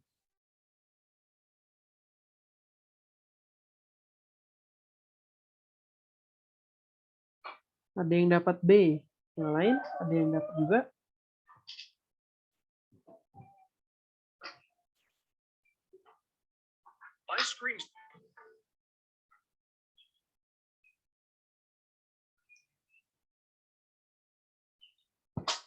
Berarti tinggal dimasukkan di rumus V escape sama dengan akar 2 kali 6,67 kali 10 pangkat 11 kali M-nya berapa nih?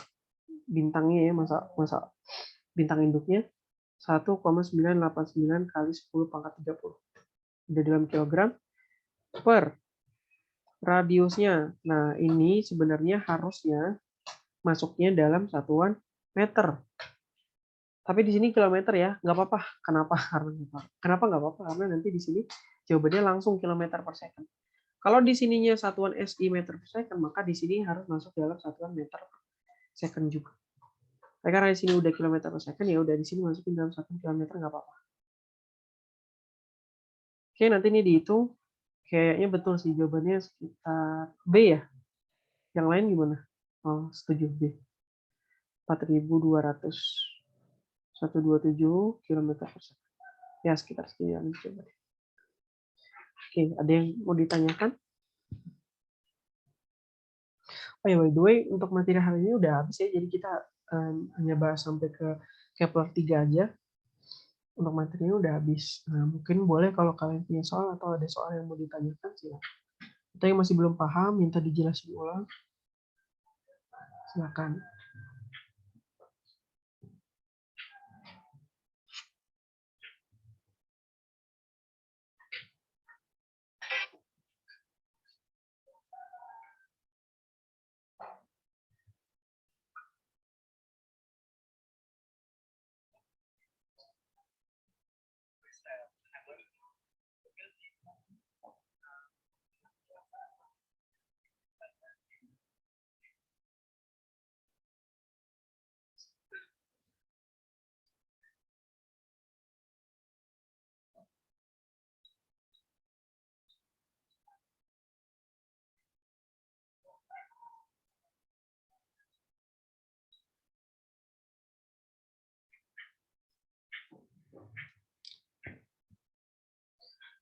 Kalau nggak ada, coba tadi soal latihan ada lagi nggak yang berhubungan sama hukum Kepler?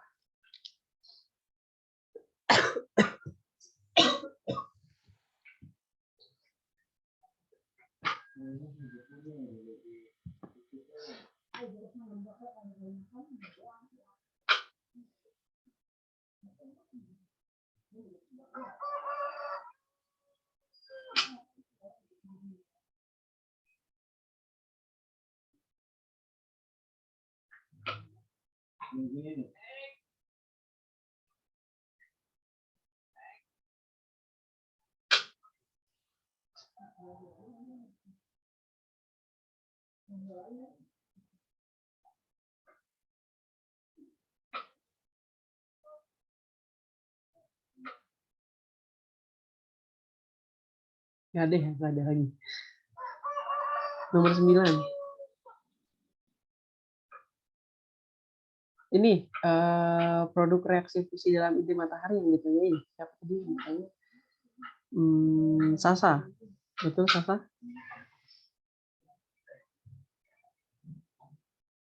Iya, singkat banget. Sasa dari IC mana?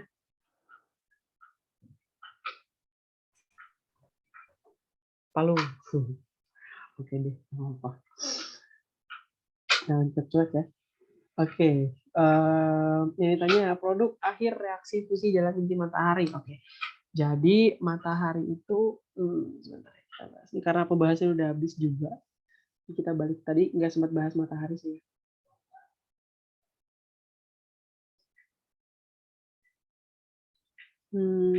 Nih,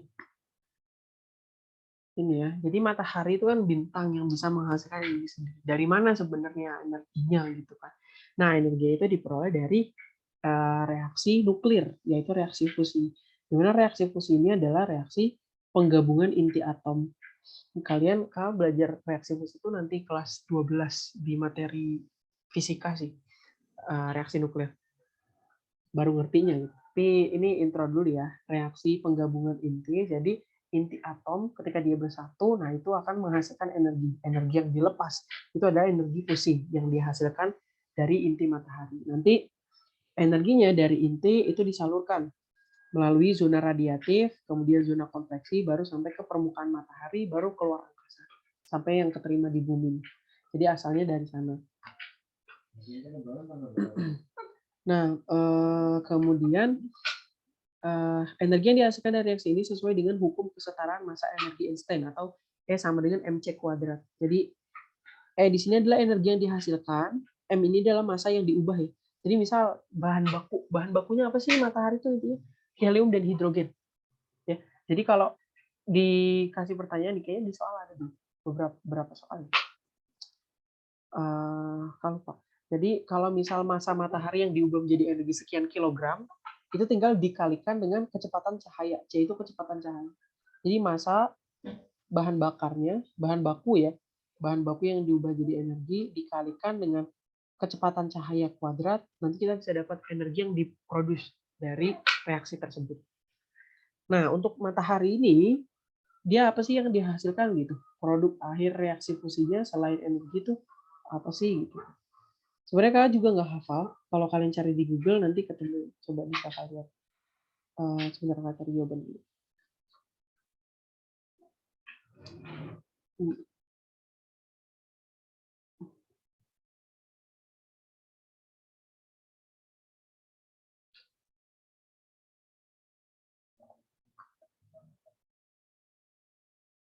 Sebentar ya. Kalau udah pernah nyatet, tapi harus dicari dulu di sebelah mana.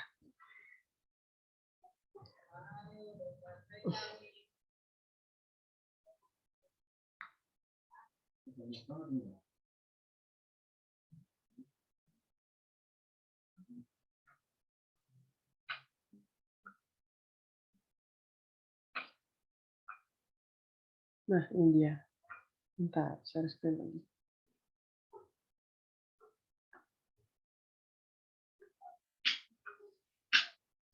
Ini ya. Nih. Reaksi fusi nuklir dalam inti matahari. Jadi reaksi yang terjadi itu adalah, ini beneran hafalan sih, jadi nggak bisa diperkirakan juga ini. Hidrogen, inti hidrogen.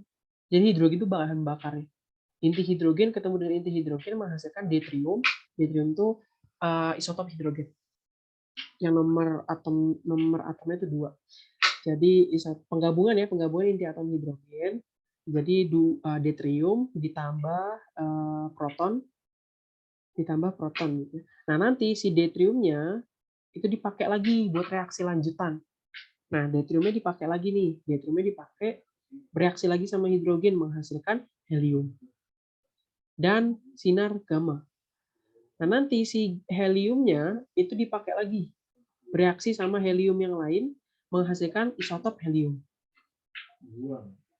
Isotop helium. Jadi helium itu kan 3 ya. Kalau saya nomor atomnya 3. 2 ya. Lupa deh nomor massa nomor atom. Intinya yang 42Ha ini adalah isotop helium. Nah, isotop heliumnya dipakai lagi nggak? Enggak. Jadi reaksinya berhenti sampai di situ.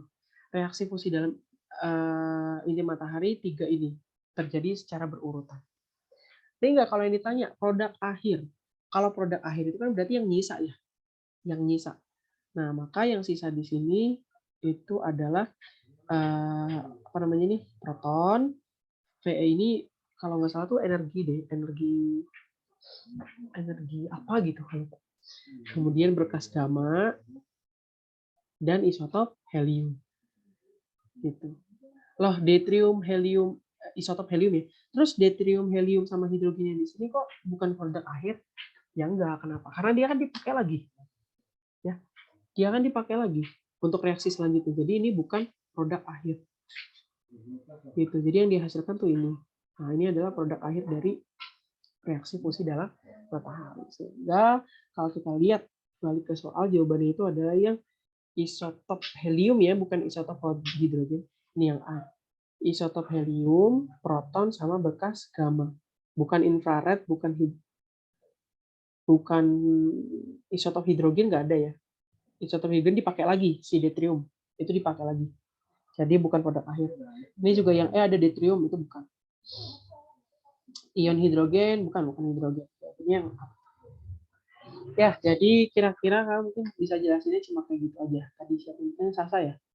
Gimana Sasa? Iya, Kak, makasih. Oke, sama-sama. Oke, dibilangin kalau ngirim soal tuh ke everyone nih, jangan cuma ke kakak, nanti jangan direct message. Nanti yang lain nggak bisa lihat soal. Ini ada yang nanya soal nih. Ini kamu ngetes kakak atau gimana? Dia nanya soal. Si Reksa ya, ke sebuah planet besar memiliki sebuah gunung berbentuk bola. Sebuah gunung berbentuk bola aja ini udah maksain soalnya. Dengan kerapatan 200 km.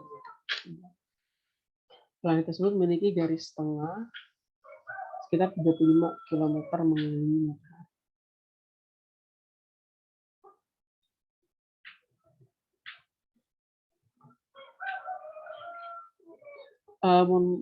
Ini soal dari mana ya, Reksa? Ada dari TO gitu, Kak. Kadang soal TO tuh agak paksain ya sebenarnya. Coba aja nih. Oh ya, dikirim ke FP1 dong, soalnya biar yang lain juga bisa lihat. Nah, sebuah planet besar nih, ya, memiliki gunung berbentuk bola atau gimana itu bentuknya itu? Oh iya, Gils. Soalnya aneh. Nggak apa-apa, mendingan rame daripada dia. Oke, memiliki sebuah gunung berbentuk bola. Nah, itu juga dengan maksud dengan kerapatan sekian. Oke, Rho-nya berarti ya. Planet tersebut memiliki garis tengah sekitar 35 km mengelilingi matahari. Maksudnya apa nih? Garis tengah mengelilingi matahari. Apakah dia radius mengelilingi matahari? Masa cuma 35 km? Planet tersebut memiliki garis tengah. Atau radiusnya? Radius planet tersebut. Masa cuma 35 km? Agak nggak make sense ya. Jadi di hold aja deh. Karena juga males jawabnya karena soalnya nggak make sense kayak gini. Nanti lo ini ada dari novel nih, bahas nomor 8. Yang tadi nomor 8 tuh ini ya. Sebentar ya yang soal Reksa nih, karena kita bahas soal yang make sense itu. Agak males aja sih sebenarnya ngerjainnya kalau soalnya aneh. Ini dulu ya, kita bahas nomor 8 dulu. Seandainya setiap detik dalam matahari terjadi perubahan 4 kali 10 pangkat 9 ya harusnya ya. Kalau kali 10 pangkat ini bukan 109, pasti pangkat gitu. Angka setelah 10 itu pasti pangkat. Menjadi materi radiasi. Materi menjadi radiasi. Berapa daya listrik yang dihasilkan bila 50% energi radiasi yang diubah menjadi listrik oleh sebuah fotosin? Oke, jadi ini yang ngomongin tadi pakai persamaan E sama dengan M dikali C kuadrat. Jadi persamaan yang E sama dengan M dikali C kuadrat ini adalah energi. Energi yang dihasilkan. M ini adalah massa. Massa bahan bakarnya. Massa yang mau diubah, materi yang mau diubah menjadi energi. Nah, sedangkan C ini adalah kecepatan cahaya. Gitu kan. Nah, sama kayak tadi, massa yang mau diubah itu sekitar 4 kali 10 pangkat 9 kg. Energinya berapa? Ya udah, kita cari dulu energinya. Pakai rumus yang ini. E sama dengan M dikali C kuadrat. Massanya masukin. Di situ dia mengubah 4 kali 10 pangkat 9 kg materi menjadi energi kali kecepatan cahaya. Kecepatan cahaya itu konstanta ya, yaitu sebesar 3 kali 10 pangkat 8 meter per second. Nah, nanti dapat nih hasilnya. Nah, ini baru energinya aja. Biasanya energi itu dalam watt. Nanti dapat energinya berapa. Sedangkan di soal itu yang ditanya, berapa daya listrik yang dihasilkan bila 50% energi radiasi diubah menjadi energi listrik. Tahu ya, fotosel atau sel surya digampang. Sel surya itu kan sel yang digunakan untuk mengubah energi matahari yang diterima menjadi energi listrik. Di sini dibilang efisiensi selnya itu sekitar 50%. Berarti dari 50% energi yang masuk, itu 50%, dari 100% energi yang masuk, 50%-nya diubah menjadi energi listrik. Nah, di sini ditanya berapa energi listrik yang dihasilkan. Berarti ini belum selesai. Kenapa? Karena ini baru energinya aja, energi total. Ya udah kita kalikan dengan efisiensinya karena kita mau dia jadi berapa watt yang diterima. Berarti perlu dikali 50%. Nah, hasilnya itu sekitar 1,8 kali 10 pangkat 26. Yang ini nih pembahasannya sebenarnya. Ini coret-coretan aja sih. Aduh, kok merah lagi sih?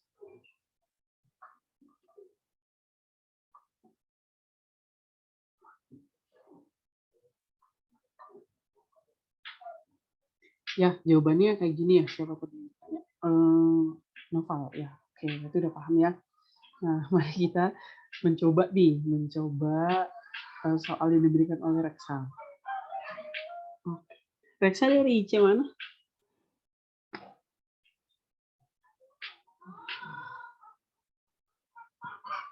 Masih ada nggak sih Reksa? IC Jambi, oke. Jambi sama Palu. Kayak kalau dari tadi baru ini deh dengar yang aktif tuh Jambi Palu. Yang lain mana nih gitu ya? Tunjukkan IC kalian gitu. IC Gorontalo kan ya nggak ada suaranya gitu. Oke, anyway, soalnya tadi berapa massa planetnya yang ditanya? Massa planet tersebut. Pasir. Pasir, mantap. Oke.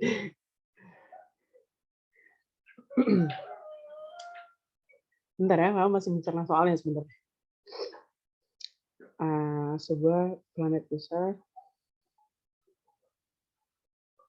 Kayaknya bukan gunung deh, tapi memang planetnya gitu. Berbentuk bola. Terus kerapatannya 2.800 kg per meter pangkat 3. Garis tengah sekitar 35 km mengelilingi matahari. Berapa massa planet tersebut? Kalau diketahui kerapatan, densitas. Berarti hubungannya dengan massa apa? Kita harus tahu volume. Ya, volume. Jadi pokoknya nih, ini random, pokoknya nggak tahu ini soalnya macam apa, tapi kakak simpulin dari sini kakak bisa dapat data, rho atau densitas. Itu tadi densitasnya disebut 2.700 kg per meter pangkat 3. Ya.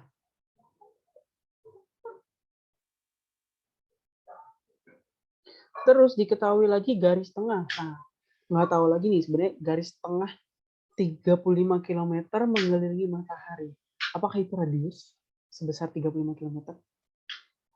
Pokoknya atau radius planetnya gitu, R 35 km. Yang ditanya massa planet. Nah, kalau dari sini yang kakak tangkep ya, kakak nggak tahu persis soalnya maksudnya itu gimana, tapi yang kakak dari sini, untuk mencari massa, maka kita pakai hubungan rho sama dengan M per V. Yang ditanya massa, sehingga kalau kita pindah ruasnya jadi massa sama dengan rho dikali V. V ini apa? V ini volume. Ya, volume di situ dibilang bentuknya bola. Jadi ya udah tinggal rho dikali volume bola tuh berapa? 4/3 ya. 4/3 IR pangkat 3. Ya udah masukin rho-nya 2.700, R-nya 35 km. Tapi diubah deh ke meter ya, karena di sini rho-nya itu dalam meter, jadi diubah radiusnya dalam kilometer, berarti 35 kali 10 pangkat 3 meter. Jadi satuannya yang masuk ke sini harus meter. Jadi nanti ujungnya tuh M sama dengan rho dikali V. V-nya tadi ini bola ya bentuknya. Jadinya 4/3 pi R pangkat 3. Nah, kita masukin 2700, ini kilogram per meter pangkat 3 dikali 4/3 pi R-nya itu 35 kali 10 pangkat 3 karena kita ubah dia ke meter. Kenapa? Karena rho-nya juga dalam meter pangkat 3, jadi harus dalam meter. Jangan lupa dipangkatkan 3 lagi. Nah, ini nanti dapat sekian kilogram. Mungkin maksud soalnya begini. Nggak tahu deh. Kalau kalian disuruh jawab soal ini, kalian bakal jawab kayak gini. Terlepas dari kalian nggak tahu maksud soalnya di situ dia menyebutkan sebuah gunung berbentuk bola atau garis tengah planetnya 35 dari matahari mengelilingi matahari, apakah itu sebuah radius orbit? Tapi kalau pikir-pikir radius orbit cuma 35 km tuh nggak make sense sama sekali. Jadi cara yang paling make sense ya untuk mengerjakan itu adalah ya udah kayak gini. Nanti dapat masanya sekian kilogram. Toh yang ditanya masa planetnya. Jadi ya udah, inilah udah bener caranya kayak gitu. Ya, paling kayak gitu. Siapa tadi? Reksa ya? Gimana Reksa? Mungkin boleh dicoba lagi nih kayak gini. Oke Kak, makasih Kak. Sama-sama. Sebelum kita tutup, karena waktunya udah habis juga, mungkin dibandingkan ada yang udah asar gitu, udah lewat ya. Ada yang mau ditanyakan? Terakhir?